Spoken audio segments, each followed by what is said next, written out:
toujours à la Cité de l'Automobile, à Mulhouse. J'ai pris un peu de recul pour vous montrer cette Bugatti Royale, qui est la voiture, on va dire, la plus prestigieuse de ce musée. Donc un véhicule de 1929. 8 cylindres en ligne, à peu près 13 litres de cylindrée. Consommation jusqu'à 60 litres au 100 à peu près. Un véhicule qui avait dessiné, enfin c'est le véhicule personnel d'Ettore Bugatti, un véhicule qu'il a dessiné lorsqu'il avait 20 ans. On va faire le tour et puis on va apprécier ensemble toute la démesure des pièces. Un véhicule qui est estimé à peu près à 40 millions d'euros actuellement.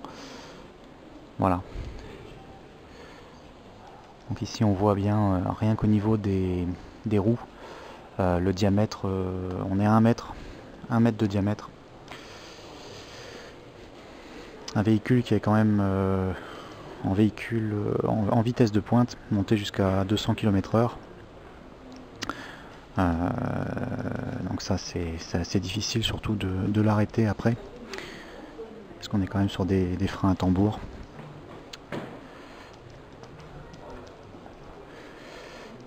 La séparation chauffeur et l'intérieur qui fait penser, on va dire, à des tapisseries de vieux châteaux. Des boiseries, les roues impressionnantes.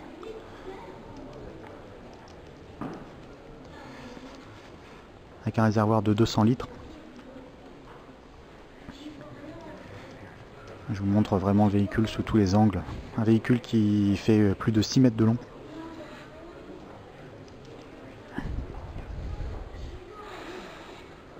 Donc à savoir que ici, sur la collection Schlumpf, on a énormément de Bugatti.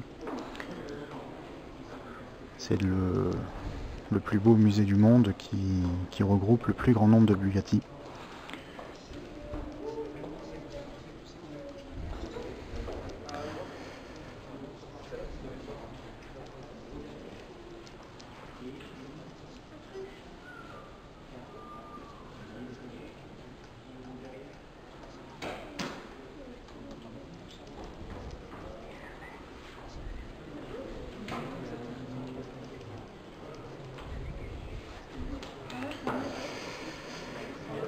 Je vais vous montrer le bouchon de radiateur. Un éléphant.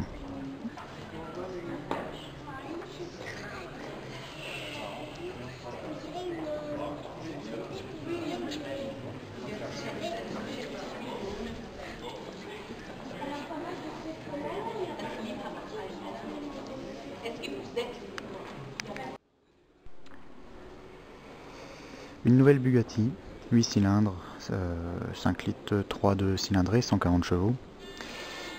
Je me suis arrêté devant parce que c'est un véhicule de 1933 et bon, il est placé au milieu de toute une petite collection de véhicules du début de siècle.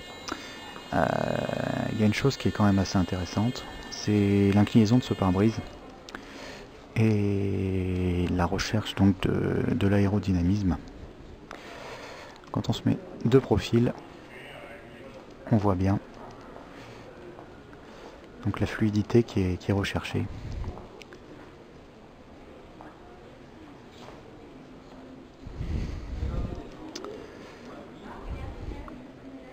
Puisque là on arrive à rejoindre le radiateur jusqu'à l'arrière du véhicule.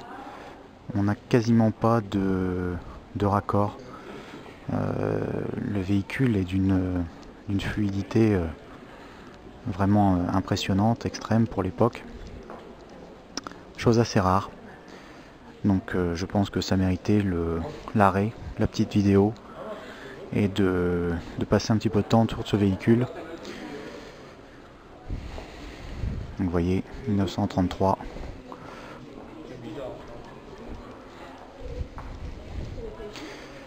Comme quoi, pour les recherches des véhicules dans les années qui vont suivre, eh ben, regarder dans le passé, quelquefois ça peut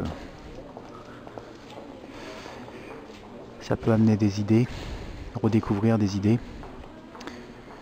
Tout le monde n'était pas forcément stupide. Voilà.